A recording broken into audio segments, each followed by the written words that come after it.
Good evening, everybody. Good evening and welcome again to this year's Jim and Lynn Moroney dinner. I hope you've all enjoyed very much this delightful meal. How about a hand for our development team, Aaron Hart, Lucas Jimenez, and Mary Cullen. It's wonderful to be together this evening to celebrate this year's Jim and Lynn Moroney Award recipient, such a dedicated Cistercian alum, Mr. Michael Moroney, class of 77. How about a hand for Michael?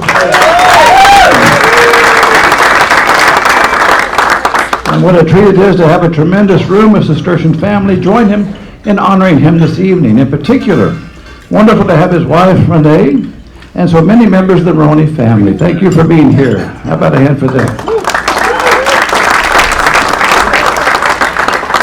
And of course, to have his form master sitting right next to him this evening, Father Bernard. What a treat to have.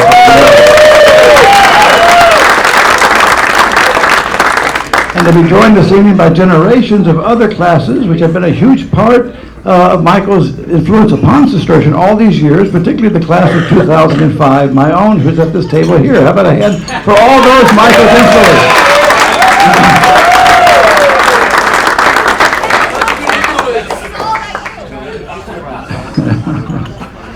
Traditionally at this dinner, I update everyone on the life of the Abbey and the school.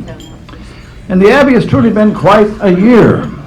As you might have heard, we've had a total of 7 novices join the monastery in August. Never before have there been more than 4 at one time. 2 of these are themselves Cistercian alumni, both from the class of Father Phillips 2020. Father Phillips, congratulations. And while increasing our community size by almost a third has meant renovating the dining room to accommodate everyone, has also meant doubling the food budget as well. We're now 6 months in, and I'm very pleased to report that all 7 seem very happy, very comfortable, very pious, and their enthusiasm is contagious for all of us. So how about a hand for the Heavenly Father?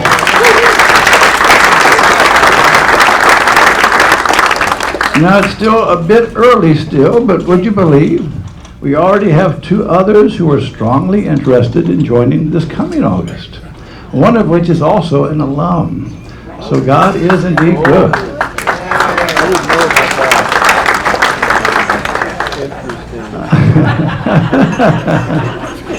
It's getting crowded. Of course, none of this is more appreciated than by our most veteran monks, who remember the lean years, the decades, including Father Julius and Father Bernard. I'm very happy to report that at the ages of 92 and 85, respectively, both are doing extremely well. In fact, it's been a huge blessing having Father Bernard back with us this year after 9 years serving in Hungary. Thank you, Father Bernard, for your many years of service on both sides of the Atlantic. How about a hand for Father Bernard?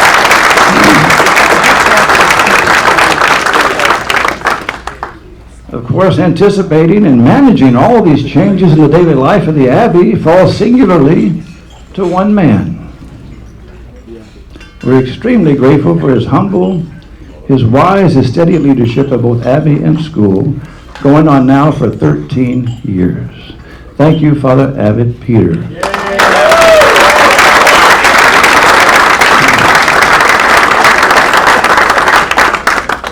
On the other side of campus, we're likewise enjoying a great year. We continue to be richly blessed with the world-class faculty and staff under the leadership this year of 2 gifted alumni heading both the upper and middle schools. Father Lawrence Brophy, class of 01, and Father Philip Lastimosa, class of 2000, respectively. Thank you, guys. In fact, this year, alongside all of our talented and dedicated lay faculty, for the first time, we have a record 20 monks working in the school in various capacities. From teaching to coaching, from sponsoring various clubs and activities, even to running the maintenance department. Do look for an upcoming article in the Spring Continuum written by Dr. Tom Pruitt that will update you on all the ways these 20 monks are making a difference in forming and shaping these young men in the Cistercian tradition. Speaking of the students, just this morning, we were blessed to have on campus yet another bumper crop of outstanding prospective young men and their parents for admissions testing. A lot of nervous anxiety. Father, bring back memories, huh? Father Anthony, the outgoing director of admissions, who after 6 years is now handing the baton over to our first full-time director of admissions, Mr. Brandon Mills, who's with us this evening.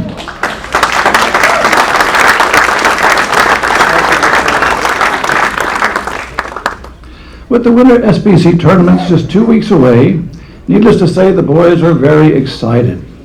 Our basketball, thank you Mr. Dorn, and swim teams are poised to compete very well in the upcoming tournaments. And with only 2 games left before the tournament against in soccer, we have Oak Ridge and ESD still to play, but our returning SBC 3A championship soccer team remains undefeated.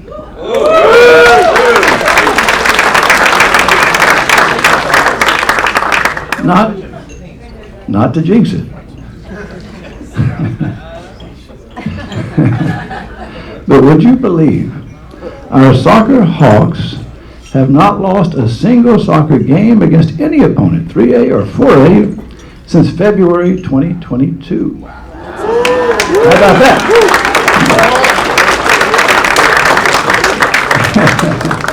In that same period, since February 2022, they've only been scored upon once. Just a couple of weeks ago, against, wouldn't you figure, St. Mark's. But we still won the game. We won't get into it, but all 3 of our coaches got red carded. Talk to the athletic director.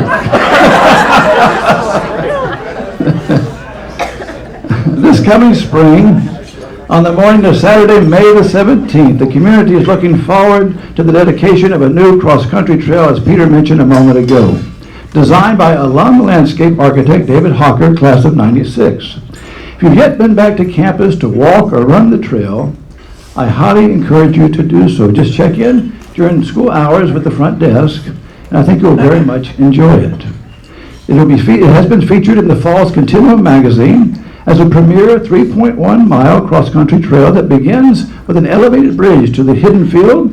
From there you go along the pond, back to the Trinity River, to the whole 82 campus acres of Cistercian property. Those who are veterans here might remember that pond by a different name. Anybody? Bear Lake. Bear Lake, in honor of the first headmaster, Father Damien. I think next to the cross-country coach, no one's more happy to have this new trail than Mr. Tim Parker, class of '91, for his bird-watching elective. They now have access to the whole campus. This project, along with the complete renovation of the lower gymnasium, the stations of the cross trail, are all the fruit of the Formation Beyond the Classroom capital campaign. And we're still looking forward to yet another big project for the campaign, with the construction of a new multi-purpose theater and outdoor porch, long identified as an important need going all the way back to Father Dennis when he was headmaster. We have alum architect Gary Cunningham, 72, contractors Warren and Wade Andres, class of '77 and '75 respectively, generously helping us with the project. With much increased stage and backstage, a gathering space for intermission, for the first time a women's and men's dressing room, as well as the latest theater technology, the space will feature retractable seating to serve a practical, much-needed multifunctional space with a wide variety of activities for students, both for social as well as community service. There's even talk of maybe having our homecoming dances in that space. Of course, all these improvements for the boys are generously being paid for through our $15 million capital campaign entitled Formation Beyond the Classroom. Thank you all tonight who have already given to help in making all these lasting improvements possible. Though we've already met the $15 million campaign goal, there's always those cost overruns, especially in these inflationary times. that still need to be offset. So if you are interested in seeing the campus and learning more about the campaign and how you can be a part, please reach out to me or to Miss Heron Hart. It's an exciting time for Cistercian on campus. To conclude, let me express my gratitude tonight to all of our class agents, especially those who are with us this evening, for all you've done and are doing to keep the bonds of brotherhood ever strong and vibrant. Peter mentioned earlier tonight what a tremendous blessing it is to host alumni events, to get classes together for fellowship and shared memories.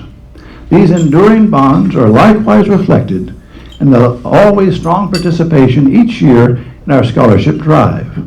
As of tonight, it is more than $267,000 for scholarship.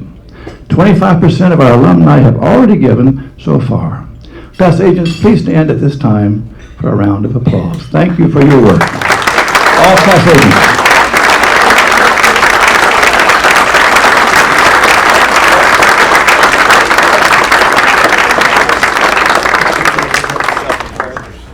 And as we strive as a school to do even more to support our current students and our college-age alumni through mentoring opportunities, I'm happy to report this evening that Juan Muldoon, class of 05, Mark Rapolo, class of 88, along with Chris Blackwell and alum mom Meg Squires in college counseling, have really gotten traction this past year in helping mentor young people. We've had 10 rising seniors participating in alum-sponsored summer internships, research, and shadowing experiences, with Peter Thompson, class of 13, leading 5 to 6 alums and alum parents, hosting 15 of our rising seniors at Crow Properties and giving them a tour of that old parkland. Further, I'm also very, very proud of the work Juan and Mark have done to increase alumni networking opportunities, to expand Cistercian's LinkedIn presence, growing our alum participation this year by 24%. We're now at 839 followers today. Thank you, Mark, and thank you, Juan. Well done. For these efforts, as well as for the Alumni Scholarship Drive, for everything else they do for Cistercian and their fellow alums, how about a hand for Alum Association President Peter Thompson, class of 13, Juan Muldoon, President-elect, class of 05, and former school board member Mark Rapolo, class of 88. Thank you, guys.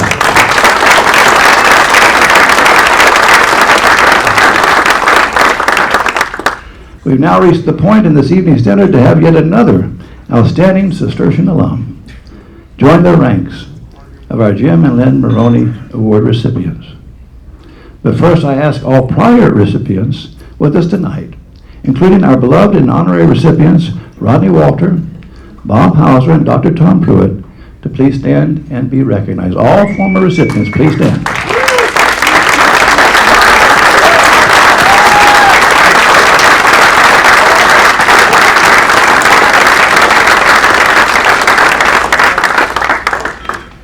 Since I began working in the prep school some 27 years ago, tonight's honoree has constantly been to me, like it was to Peter, someone larger than life.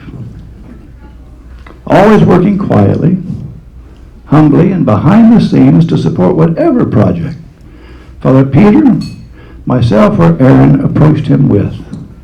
This is over decades. Among these, as we've heard, of course, has been Cistercian's now world champion robotics program, with Michael and Renee having been with them from the beginning, long before there was any possibility or thought that they would become world champions. And Michael and Renee have been with them throughout, rooting them on at competitions year after year, often wearing their robotics t-shirts. And so we're very grateful. In addition, Michael's been a huge force in organizing his fellow alums for Father Bernard's 6 different classes, to get them together to honor him and to welcome him back from Hungary last year when he got here. Further, Michael's someone that you just love to have come back to campus. He brings a smile to the face, joy to the heart every time you see him. Thank you, Michael. Thank you for saying yes to making all this possible tonight. Very selfless and generous of you. How about a hand for Michael?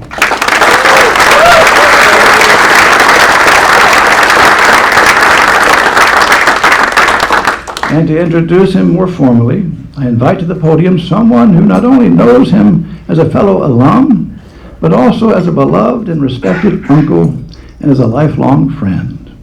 A young man whom I'm also very proud to say was in the class of 2005, Sean Moroney.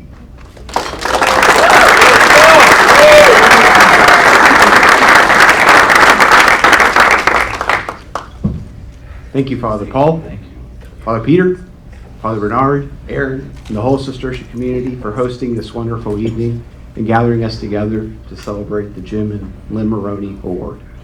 It's truly an honor for me, Sean Moroney, to be standing here tonight introducing Michael Moroney, the son of Jim and Lynn Moroney, for the Jim and Lynn Moroney Award. And doing so in front of my dad, Jim Moroney, and my brother, Kyle Moroney. We've got the Moroney thing covered tonight. Well, let's not dwell on the optics. Let's just embrace it. As my grandfather might say, enough already. My grandparents, Jim and Lynn Moroney, exemplified the spirit of this award, leaving for us a legacy of faith, service, and a love and commitment to enkindle and enlighten the Cistercian community. Both were devout Catholics, Jim from birth, and Lynn, well, a Baptist convert. Their lives were marked not by only unwavering faith and unshakable devotion to service, but also a rare gift to fill every room with joy, friendship, and community. While my grandfather could carry a room with a story, my grandmother lit up the room with a voice that could carry faith itself. A big band singer in the Teddy Phillips Orchestra, Lynn sang in the choir at Holy Trinity. Her voice filled the air every Sunday with grace, and after every Sunday service, Lynn would mingle with the other parishioners outside the church, sharing stories and laughs with fellow parishioners for so long that the next service would end and empty out for Lynn to start her second act and light up the next crowd. My grandfather's act of service were unmatched. Jim Moroney Jr. made countless charitable contributions to Cistercian, the Catholic Church, and numerous organizations in and around Texas.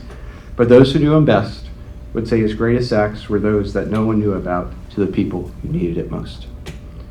Together, Jim and Lynn lived their lives through action, whether it was giving back to the church or the Cistercian community, hosting gatherings for family and friends, or simply showing up for the people when they needed it most. They embodied the spirit of love and service. In their later years, that's where I might cry, my grandfather took such devoted care of my grandmother. It was a living testament to the vows they made 52 years before, for better, for worse, in sickness and in health. Or as Jerry might put it, love will see you through. It was during these later years that Uncle Mikey, our honoree tonight, reflected his parents' light and joy back onto them. Once, if not multiple times a day, Uncle Mikey walked his beloved dogs, Scooter and Smudge, from his home on South Versailles over to 4420 Bordeaux. Uncle Mikey and the dogs would burst into the house and fill the Bordeaux home with joy, laughter, music, and stories. Uncle Mikey has quietly, and really not so quietly, poured the same love, time, and energy into strengthening the Cistercian community. Bolstered by his wonderful bride, Renee, Uncle Mikey has poured his support into the blossoming Cistercian robotics team. Launched in 2017, the robotics program has become an incredible source of pride and opportunity for the students of Cistercian, and Uncle Mikey has supported the robotics team from its earliest days to being a fanboy rooting on the team to the World Championship. Uncle Mikey further enkindled the Cistercian community in the last few years through bringing together the class of '78 and partnering with Mike Smith to celebrate Father Bernard's return last fall for a raucous and joyous evening with Cistercian alumni from Father Bernard's many classes. But let's be clear, Uncle Mikey's contributions to the Cistercian community run far greater and deeper. I'd like to take you back to the year 2000. Father Ball was doling out penances to his fourth form class at a rate that would have produced 2,000 handwritten copies of the St. James Bible. When we weren't busy scribbling Psalm 117 10,000 times, our time and attention turned to the only thing we cared most about in the fall, fantasy football. Remember, we were in fourth form, Girls had not entered the picture yet. We woke to fantasy football consciousness at just the right time. CBS Sportline had just started hosting leagues online, and I had spent the last few years going to Cowboy games with Uncle Mikey, obsessing over his fantasy football lineups in the Thompson World Football League.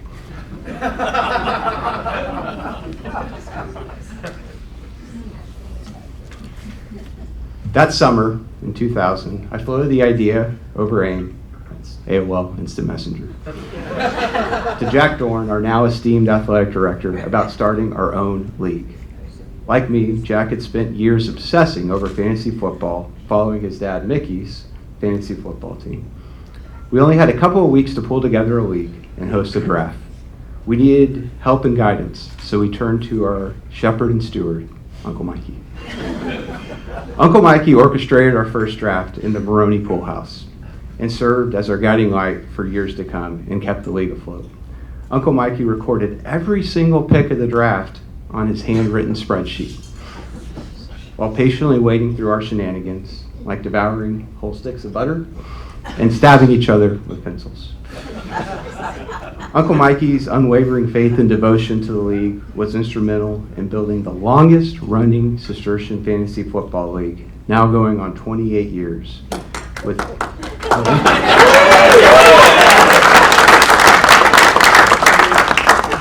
with league members encompassing 6 different Cistercian classes today.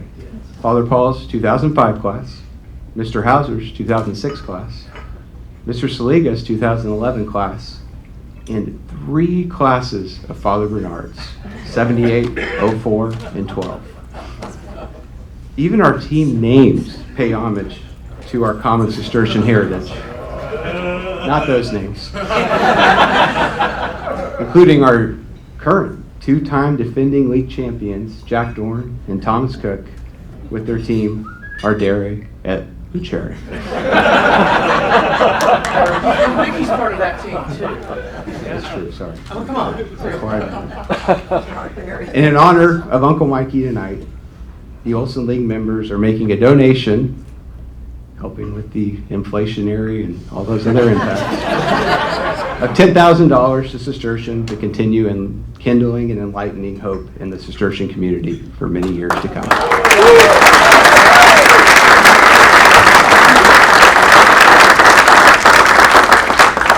Uncle Mikey, we celebrate you tonight for your generosity to the robotics team and your commitment to the Olson League, but really for how you carried your parents, Jim and Lynn Moroney's devotion to service and filling any room with love, joy, and laughter. Once in a while, you get shown the light in the strangest of places if you look at it right. Uncle Mikey, you've been that light for so many of us, and tonight it's our honor to reflect that light back on you.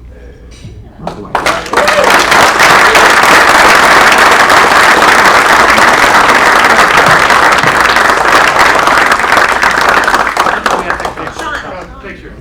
I forgot to tell you that part. I'm sneaking.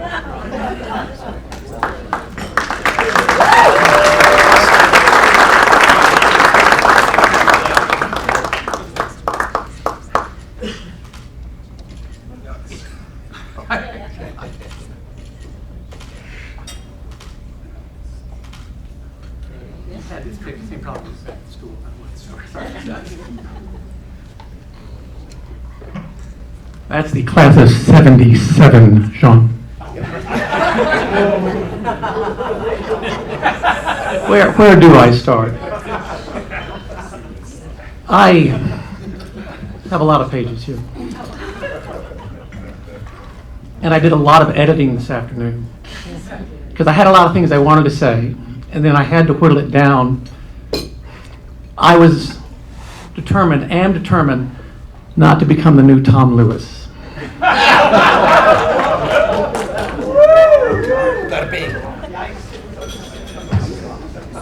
Hey everybody, thanks for coming. It's great to be here. I am thrilled and humbled to receive the Moroney Award. And the thing Sean did with the Moroney Award for Jim Moroney and Lynn Moroney, I had that in there and I took it out. So it worked out okay. I couldn't see doing it somehow. Abbot Peter, Father Paul, Father Mark, Father Ambrose, Father Philip of Ought, and especially Father Bernard. It is an honor to have you all here tonight. And Sean Moroney, friend and nephew and member of the class of '05, thank you for the kind and entertaining intro. I knew you'd come through. I'm glad you didn't talk about the Mustang.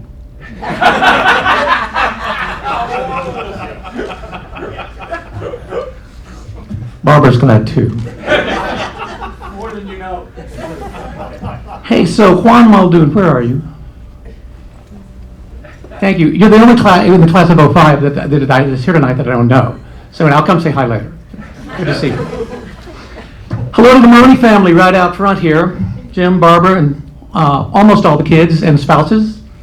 And Father Bernard and my wife, Ronnie. Ronnie and I got married in 2017 on a Tuesday.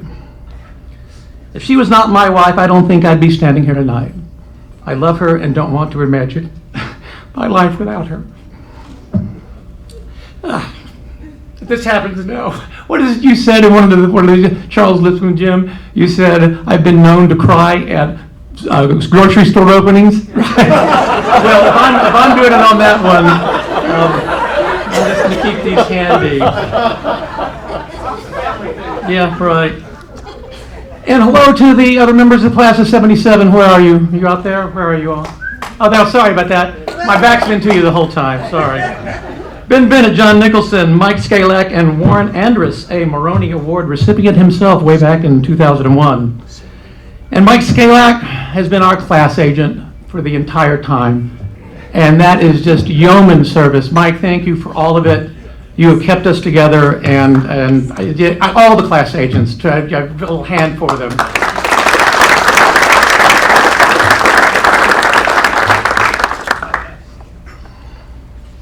So, I'm a little hazy on how many times I've been here.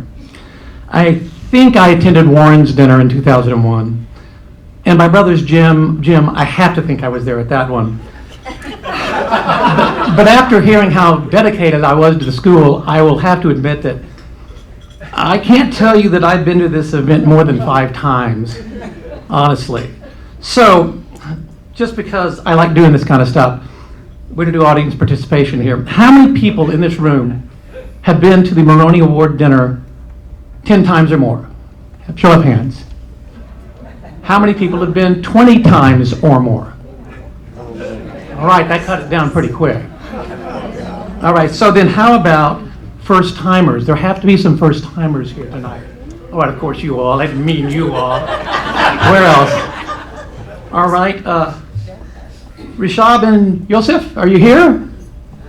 Where? Come on up. Okay, these are 2 members of the robotics team of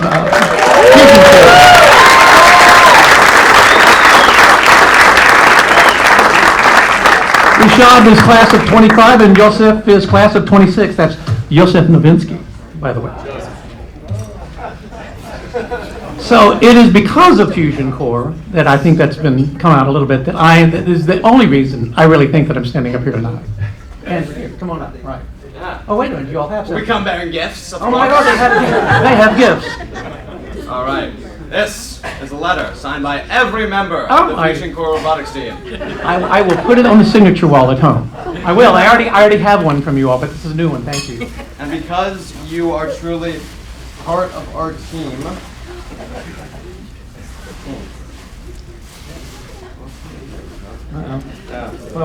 you will at some point receive, in a timely manner, in 2 to 3 business days, a medal. I'm very excited. From last year. All right. Yes. All right. So it's season's cooking up again. That's Fusion Core, Team 6672. So let me, y'all.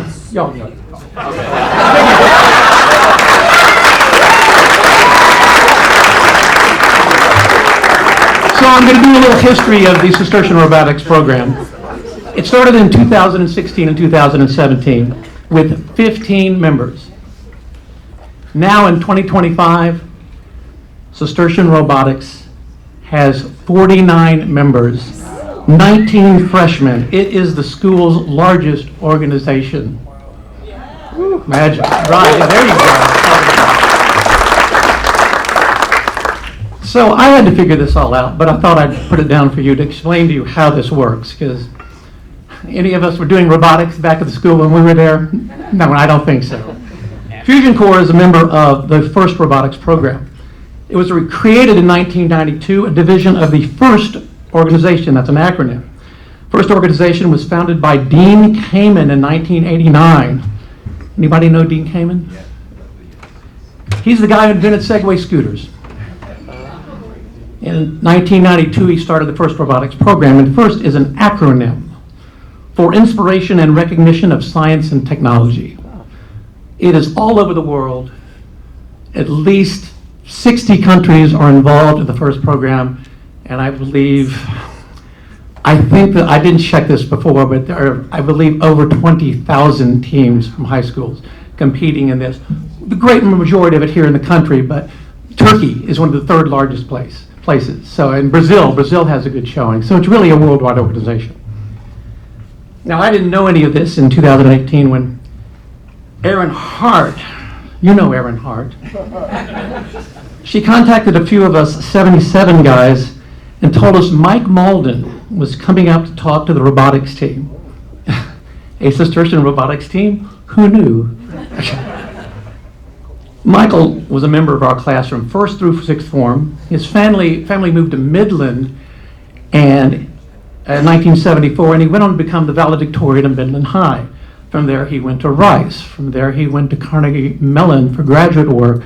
From there, in 1997, he's the only guy listed, created the Lycos search engine. If you all were back there, you will remember it. He was smart enough to cash out in the dot-com bubble, quit Carnegie Mellon, bought a ranch in Austin, and came back and still lives in Austin. In the year 2000, some of you all might have, I saw this when it was on, I knew about it. He started watching the show BattleBots. Anybody ever watch BattleBots? Yeah. These guys make little low to the ground robots, and they go in with mallets and claws and try to tear each other up. It was really good if you wanted to get a little aggression out. So Erin found out about that, and ultimately, okay, I got a lot of pages up here. So Erin somehow finds out about all this and invites a few members of our class. And ironically, as social media will do, a photo on Facebook popped up just a week ago as a memory from 7 years ago, if you'd like to share it, Michael. It was Malden with John Nicholson, Mike Skalak, Warren Andrews, and me. It was when we came out that day in 2018, it was the first time I had ever set foot in any of the newer buildings in the back, what I call the newer buildings. And watching the guys do their robot thing was fascinating. They were way into it. I met Father Mark, David Novinsky, and also Kelly and Charles Lipscomb, who were instrumental, I found out, in helping robotics to get started at Cistercian because of their son Charlie's interest. It was new and exciting, and you could feel the passion. So it wasn't long after that, I guess, I don't remember the time lag, that I decided to become a sponsor. And in 2022, they won the first Robotics World Championship as Team 6672 Fusion Corp, part of the Blue Alliance. You'd have to go see it to understand it. And since I know you all want to go see it, I contacted Gautam Serapanini of the business team of Fusion Core. It's set up like that. There's engineering, there's programming, and there's business. They are set up as a corporation almost. He filled me in on what's coming up. So everybody, if you had the time open, there are 2 competitions coming up the weekend of February 21st through March. Fusion Core will be in Waco. Second one is in March 20 to 22nd. The team will be in Fort Worth, the event taking place in the Nolan High School gym. For 2025, this won't make any sense to you, the theme is Reefscape. What does that mean? Even, you have to go see them to see what they do. It is team maneuvering. There are 3 teams in each alliance, and they have to work together, and they have to move things around and pick themselves up and throw stuff into stuff. It's fascinating, and it is as I've said many times, it is geeks on parade. It is just so much fun. There are lots of tons of high school teams, but there are a lot of women's teams too. So you have girls and boys out there, and it is full-on high school energy going on. So I would recommend going out if you can find the time. All right, that's the Fusion Corps part of the speech here, and then the speech really. But moving along, I feel like you have to do this, so I will present 4 stories from my days at Cistercian.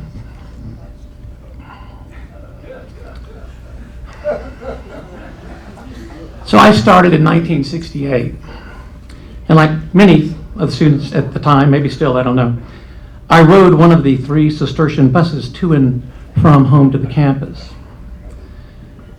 It was September 18th of 1968. I know this because I just confirmed it with Father Bernard. Our bus was involved in an accident. The bus was full, and the only people I'm sure who were on it that I remember was Alan B., was sitting next to me, and Eric Verhalen, yes, the younger brother of our abbot. So sadly, Peter and Eric's father passed away late last year, and while I went to the Abbey Church to pay my respects at the funeral service, I was also sure that Eric would be there, and I wanted to talk to him about the crash. He was not easy to find. First of all, his name now is Rufus, so you couldn't go around saying Eric, because it was Rufus. And he doesn't look much like his brother. He just doesn't. He's shorter and a little wider, but with the help, some of you will know this guy, with the help of D.C. Simmons, class of 75, we went wandering around the courtyard there at the Abbey. We tracked him down. So, I don't have to read now. So we're going along, it was early in the route. We had just turned north from Northwest Highway, and we were west of Inwood in that section, whatever that neighborhood is called. And I remember does anybody remember Kurzawa? Yes. Yeah, we were letting him off. That was his name. The only reason we went over there was a Kurzawa. Chris, was it? Okay, right. So, what I ended up asking Eric, I said, first of all, you were on the bus, the crash. Yes, he said right away. I knew he was. And what I asked him, if it was true, because this is what my memory said, that Eric could be a bit of a handful, let's put it that way.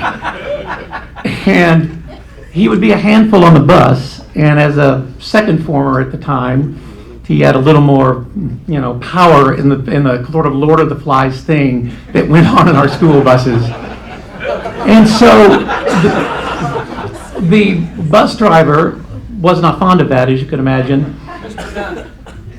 I was told not to say the name of the driver, but that may or may not be right. When I need you, I'll come to you.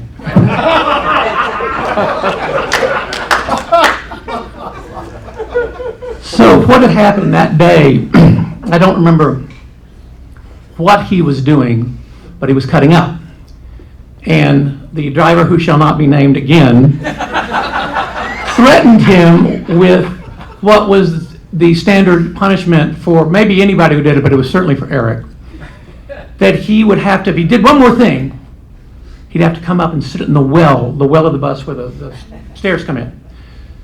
I asked Eric, was that part true? And he said, yes. As a matter of fact, it was only like 2 or 3 blocks before the accident, so maybe at most 90 seconds. So we're tooling along through the neighborhood about to let Kurzawa off. And we are crossing the street, and a car runs a stop sign, hits the bus at it was a jarring, we didn't fall up, tump over, but we certainly moved, hit the bus, knocked it on. The bus ended up going into the house that was at the corner as we were going over. We were going this way, the house was there. Slammed into the corner of the house. So we're all getting out is crazy. I mean, we've been at school for 3 weeks and the bus is in a crash. Alan McBee went out the window. He was little, and we were little at that time, but he went out the window. I don't think I had the guts to go out the window. But who comes charging down the middle aisle is Eric Verhalen, and he told me about this, and I kind of remembered it when he said it, and he was the one who got to the back of the bus and forced it open, opened it, whatever, and we all went piling out into the street. So the thing we all found out later, or just so I guess we sort of noticed when we finally got out and got our bearings, that car hit the well of the bus. Had Eric been in there, I don't know that he would have died, but he hit it hard. It was pretty messed up. He certainly would have been injured. But he wasn't, and he was a hero, and lived to see another day, as did we all. Now, Father Bernard just told me something about this. He was the one who knew the date. I thought it was 69. And it's funny, I remember this now that he said it. There was some fire that caught on somewhere, and a lot of the students, I didn't do this. I'd been to school for 3 weeks. I wouldn't do this. Started throwing their books and notebooks into the fire.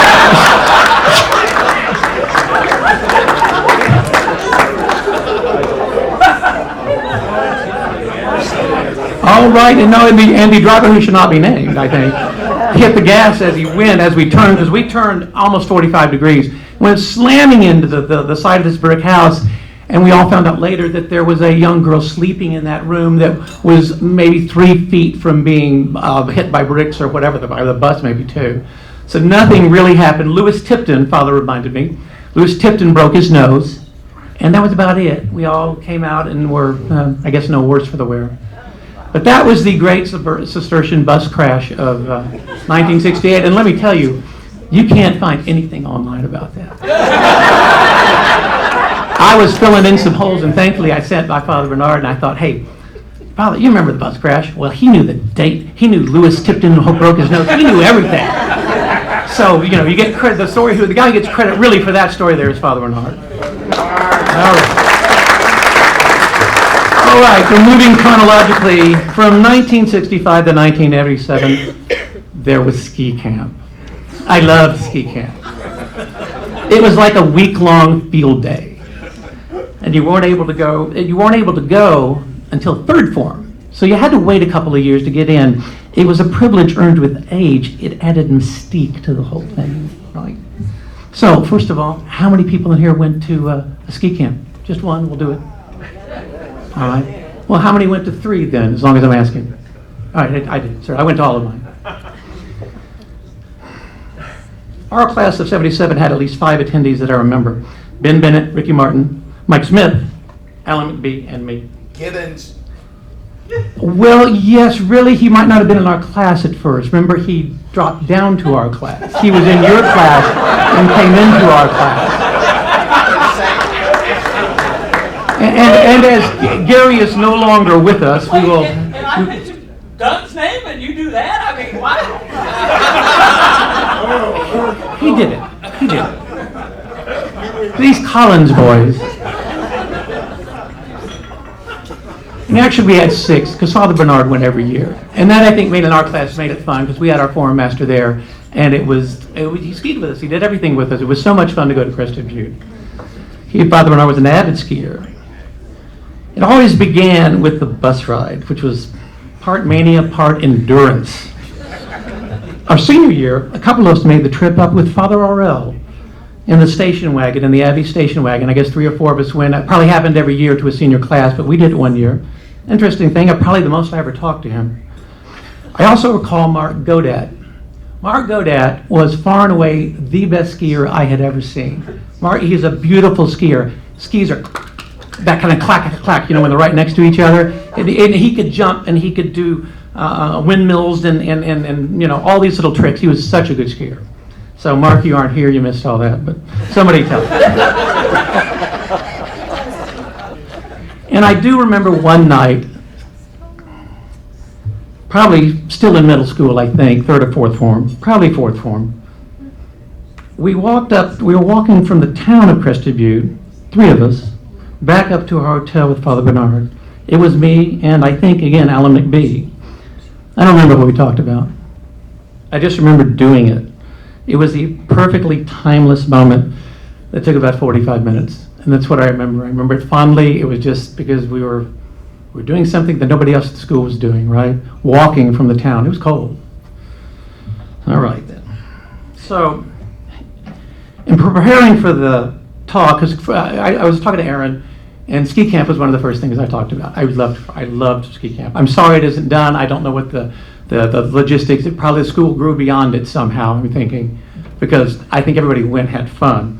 But so Aaron took me to the library. I'd never been in the library a few weeks ago to help me with the ski camp tale. There were no pictures of our years, sadly, but there were pictures from those final years, 86 and 87, when the trip was led, I found out, by Mr. Walter. Where is he? Mr. Walter, you're back there. I see you. The long bus ride had given away to air travel by the end, too. I learned that you're flying up to Denver. Got soft. This, in turn, led me to finding out that after ending his teaching days, Mr. Walter has given his time to the school to arrange and label photos and generally trying to preserve and enhance evidence of the school's past. And then just the other day, I learned that I have been mispronouncing a word for as long as I've known it. Mr. Walter is the Cistercian archivist. The Cistercian archivist. Okay, show of hands again, please. How many of you think or thought that word was pronounced archivist? Thank you. I couldn't believe it. Aaron corrected me right away. It was that look somebody gives you when they correct you. Oh, I'm wrong. Okay. So, Mr. Walter, I want to thank you for everything, and not the least of which is perhaps the one thing that binds all Cistercian students together, the beloved Texas history trip, which still goes on, yeah? Still goes on.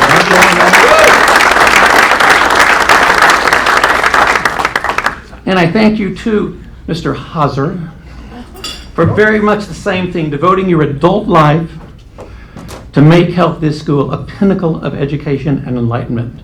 Ardere et lucere indeed. And one thing about, I didn't know if I was going to say this, but I'm going to. One thing about Mr. Hauser. Okay, first of all, I've had a thing about this for years. It's not Mr. Hauser. His name is not pronounced Hauser. How do you pronounce two A's as Hauser?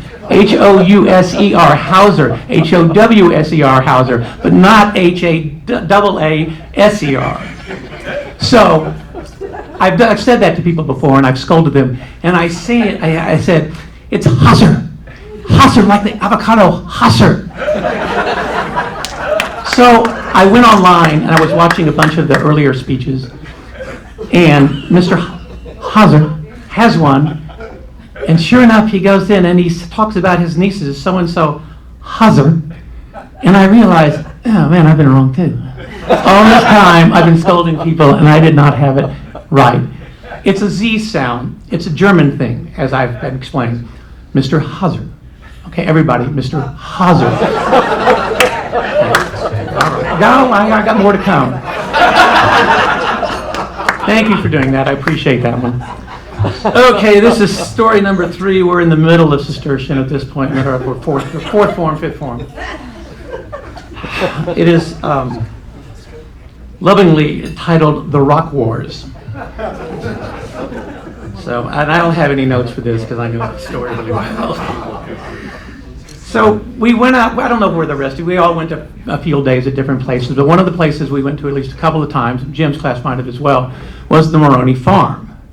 And it was there were hundreds of acres and nothing going on there, and just time where you could run around, and there was a creek. And as I said, at the time, back when we were there, there was a Lord of the Flies sort of thing. You'd have to be there to remember it, but I think you would agree with me, there was a little of that. Your all's classes today get a little along more smoothly, at least what I've noticed from knowing your class especially. So somewhere out on the farm, they were away from the main house where Father Bernardo was, we all fanned out. And there was this little half barn-like structure, perhaps a half a mile away. And I don't know how we did it. I don't know why we did it. But we somehow broke up into teams. 8 guys over there, 9 guys over here. And we started throwing rocks at each other. Now, I'm not talking little rocks. I am talking hand-sized rocks. I was behind a tree and looked out and saw Wallace Reed wing one at me, and I couldn't move quick enough. We weren't that far away. It hit me in the right thigh. It hurt. We were doing this, and things were pinging, and other people were getting hit, and we're going on, and we're manic. It's crazy. And all of a sudden, like a rhinoceros coming out of the bushes, here comes Father Bernard. And if he had been a cartoon, there would have been steam coming out of his ears. His face was red. I've never seen a person that mad in my life. Oh, you are crazy! What are you doing? You can kill yourselves! And we were all like, oh. If he could have hit us, slugged us, he would have done it. I have never seen a man that mad. And of course, as the years went by, I understood it.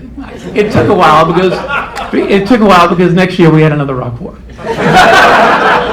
Now I don't know if he knows about this one so much, and it wasn't the first one. The first rock war was the big deal, no question. It was the one of lore in our minds. But in this one, where the rock war had died down, I was walking along, and as it turned out, so was John Nicholson. And John was probably 50 feet from me, but we couldn't see each other. We were in some trees and stuff. I'm walking along, and all of a sudden, boom! A rock hits me out of nowhere. It hit right here on my wrist. It hurt more than the Wallace Reed one. It was a reasonably good-sized rock. And I screamed, what happening? So John comes over. He had no idea I was there. He had a rock. He was just getting rid of it. And from 50 feet, John, ever the good athlete, nailed me from 50 feet. Thankfully, though, there's no reason it couldn't hit my head. And there's like the other ones. Really, we did some stupid things. And that certainly is very near the top of the list. All right, where am I now? Rock wars. Okay. Oh, I have one. This is something that just came up. I came out here yesterday to take a look at the room so that I could just see the room and see if as I was imagining it last night and today, know what I was going to look at. And I had a haircut appointment. I had a haircut, right? And I was way early coming out, so instead of going to the toll road back down to Lemon Avenue, I decided to just meander through Highland Park. I went by Highland Park House School and then got back in those streets that are near it but not nearly near the village yet. All of a sudden I drove by a driveway set up, these two driveways, and an image came flashing back to me. I don't know if it was the exact one, but it certainly was no more than a block or two away. It was this area. We were seniors. And the three of us went out and we had to get some electronic equipment for whatever party we were doing. And I forget who the third person was, but the second one was definitely Mike Skalak. And what it was an amplifier and a steel microphone, and I think we were testing it out. Now it had rained late that night or earlier in the morning. And while my memory isn't clear on it, I like to think that I had my shoes off for some reason. So, going to do my best Roger Daltrey, I went to grab the microphone and do this. I grabbed it, boom, right on the ground. At first, Mike said to me, he thought I was kidding. He knew what I was trying to do, and then it kicked in about a second or two later, and he kicked the cord out and put the electricity in my body to a halt. I would have died had he not done that. I've told Mike this before. Mike Skalak saved my life. Not only is he a great class agent, he saved my life. So, Michael, I don't think I've said much to you about that in the last few years. I know I've talked to you about it, but thank you again. I hadn't thought about it in years, and it was just some weird thing coming out here for this that I happened to drive by, and you got an extra story out of it. So, all right, where is this? All right. Okay, I know I'm going to do this last night. I had thrown this one out, but it's just too good for me. Everybody remembers Speargrass, right? Or at least a lot of the older people remember Speargrass, right? And there was one day, it was lunch break, and I had spent the entire lunch break going behind the school where the new buildings are now. There's all sorts of speargrass growing up. It was in spring. I had by the end of the period, I had a handful like about this big. I mean, it was full in my hand. There were at least 150 spears in my hand. It could have been more, I don't know, but I was itching to find somebody. Again, Lord of the Flies. So all of a sudden the bell rings and I'm upstairs and I walk down the staircase that was between the two buildings down into the porch there, the covered porch that was between the two schools. And who was there but Milton Craig? He was an inviting target. And I gave it a second of thought, and then I just went up and just, imagine a single soldier at Little Bighorn. That's how many spears he had in him. It covered him from here to here. I went like this because I couldn't believe I'd hit him as well as I did. And I ran off. And I was going back to class. I thought Monday he would probably try to come and get me. You know, like Kiefer Sutherland and Stand By Me, that kind of thing. But he didn't, and I got away with it. And I almost feel like I'm confessing it because I don't know that I've ever told you that story to anybody.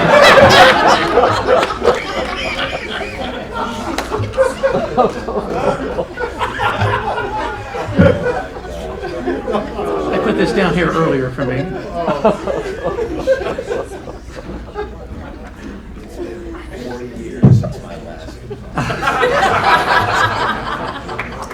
So segment 3 here, this is the final segment actually, is something that, as I thought about things and talked to Aaron, that I'm as well qualified to talk about as we move forward and no one will be around. I mean, somebody not like me who was a child of Lynn and Jim Moroney. And thought I'd just give you a little story about them. A lot of you didn't know them. A lot of you did. So there's just like a little bio thing I did. Not a little different from what Sean did. Dad was born in 1921 in Dallas, Mom in 25 in Tennessee. They were part of Tom Brokaw's greatest generation, no question about it. Their courtship is a romantic whirlwind story. And they married on a Tuesday, like Ronnie and I did. It was Shrove Tuesday, March 2nd, 1954. Then came 4 children in 4.5 years. All by C-section. Imagine, back in the day, back in that, the 50s. Molly is the oldest. She lives out in Georgia now. Then came Jim, then Mindy, who lives in Africa. And then I am the baby of the family. Among our pets, there is one above all the rest. Traveler the dog. Mom and Traveler even appeared on the Mr. Peppermint show together. I believe twice. What happened was, we got Traveler in 66, I think, right? And when we had birthday parties and sang happy birthday, as we did frequently at the house, Traveler would rush in from wherever he was. He loved it. He loved it. And so it didn't even take the party. He knew the song after a while. So that Mom was sure that when Mr. Peppermint, he would do, and he did. He performed great. So, it was Lynn Moroney and her magical dog. Mom worked at Below for a while. That's where she met Dad, actually. So going back down to Below, she knew some of the people there. So it was always fun to her to do that. I felt good for her because Mom was a professional singer, and she was a good professional singer. I believe she was making more money than Dad when they got married. But she gave it all up for us, and we all appreciate that. But I know she missed being around it, but she dealt with it very well because she didn't make a thing about it. It was a good life we had. But like any family, there are stories I could tell, but I will not tell them tonight. Our parents treated us well, and they never fought in front of us. We felt loved, and they loved each other. They were kind and generous. Mom and Dad, they came to our events and they were involved in our lives, just like any child would really like. They were very good about all that. They took us on a vacation once a year. And they also had around 10 couples of close friends who all liked to play golf and travel and generally enjoyed themselves. Us kids graduated high school and went to college, and the 70s went by. They were mostly good for the Lynn and Jim Moroney family. So let's move up to 1986. We've all finished school. Jim and Barbara are married. Sean is on the way, soon to be born, I think. And one day, Dad phones all of us and said he had something he needed to tell us today and asked us to come to the house that very night. There was panic among the kids. Dad never did anything like that, and he'd had some health issues. So it was very possible that, as it turned out, that's what we were all thinking, that we were going to get some bad news about Dad. You know, he had never done anything like that before. And so we get there, he sits us down, and standing up, he tells us that he's been invited to be a member of Augusta National Golf Club. We were all mad at him for that. Because it was, oh, come on, what are you doing to us? But he did tell us that, and of course it was fun. And there he was, 65 years old, and the good life was marching into his golden years. He and Mom could take their friends to Augusta or go to California, play golf, eat, drink, be merry. It was a good life indeed. Then in April '88,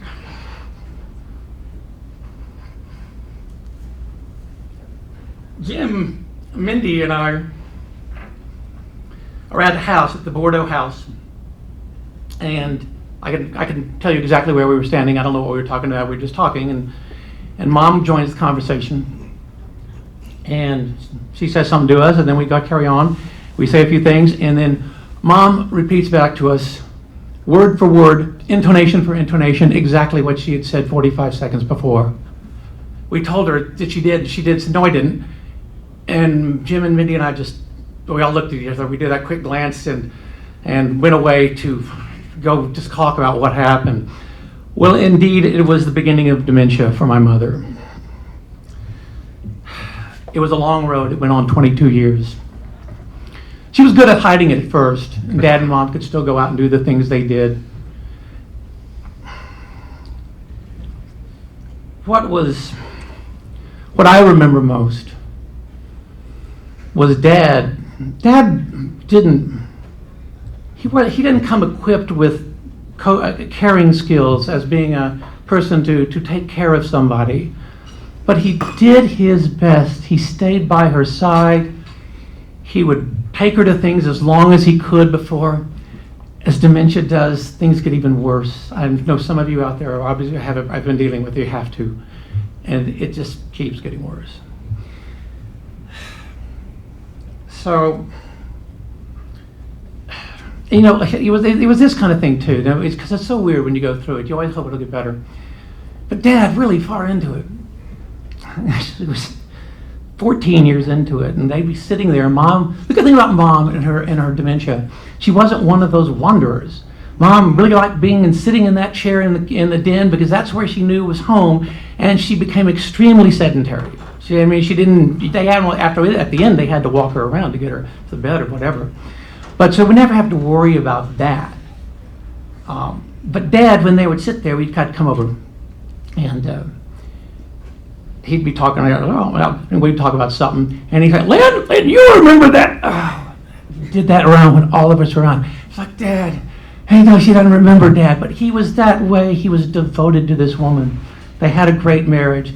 And I learned, never thought too much about the word, but I learned the meaning of bittersweet as I watched them. I went over there a lot in those last years because I was the available person. And the analogy I used to bring to say was, imagine a male duck, a drake, with its mate who has a broken wing, and they won't leave because they're mated for life. They are tied at the hip, and all that. Dad did that. And while we wanted him to get out, and he did a little bit, he stayed there with her and gave her all the attention and love that he could muster. Now, the good thing for me, oddly enough, and this leads to kind of a funny story. That story, I'm not going to get any worse with that because it ends the way you think it ends. But I used to go over and drink a little whiskey with Dad because he needed somebody to be there because Mom was no company. She was just there. And so Dad and I would, once a week, every 2 weeks, go over and drink a little whiskey and watch TV. We'd watch the evening news. Dad was punctual. He might have been, Buddy McAtee used to call him a controlled alcoholic. Because Dad liked to drink every day, but he drank at 6 o'clock. He would not have a drink before that. He had 2 of them. That was it. But he had it every day. So we're sitting there and doing that, and the news is on at 6 o'clock. And it was a story about marijuana and raids and police actions and all of that. This is sometime in the mid-90s. And Dad says all of a sudden, Michael, I don't know why they just don't legalize that stuff and tax it. I mean, come on, they wouldn't have to do the police work. And he carried on, and my eyes wide. I never expected my dad to say that. But after collecting myself, I said, Dad, I agree with you. I'm going to carry this even one step further. So the other morning, I'm waking up and wondering whether I was going to tell that part of the story. It is 7 in the morning, and I have this sort of epiphany of time, and the question that came up is, when was the Volstead Act? So I grabbed my phone, picked the phone up, at 7:03, dialed into the Volstead Act, and that is the Volstead Act, Mr. Walter, is the prohibition, yes? Yeah, thank you. Just want to go to the source there. I don't have notes on this one. And sure enough, it was in 2019. 1919. Dad was born in 1921. And it dawned on me, at like 7:04 then, that Dad grew up always thinking alcohol was illegal, because it was. And then he saw it as a 13-year-old boy that they legalized it and ended all the bootlegging and all these problems, and the taxes came in, and taxes were needed because people wanted to drink, and there was the Depression. And that was one of Dad's first great lessons in business and capitalism. It had to be. I never thought about it that way. I thought he just was drinking a little bit and said, they ought to legalize that. But I think it was much deeper than that. And I always admired that about him, at doing all of that, and it was fun for me to have time with him, even though the circumstances were a little difficult. All right. I think that's it. Hang on. Okay, I have one final crowd participation. A show of hands. Who thinks Erin Hart is great at her job? Yes. And Bridget, that includes you too. Thank you for all of your help. I appreciate it. I was possessed by this whole thing for a full month, and I'm glad it's at an end, quite frankly. And I want to thank you all for having me, for voting me for me, whatever, supporting me, all of it. And I want to talk quickly again about the Cistercian class of 77. We were Father Bernard's first class. We were the last of the 9-year classes, and the last class to wear ties. And I learned from David Stewart's book. If anybody read, okay, show of hands. Who's read David Stewart's Cistercian First 50 Years?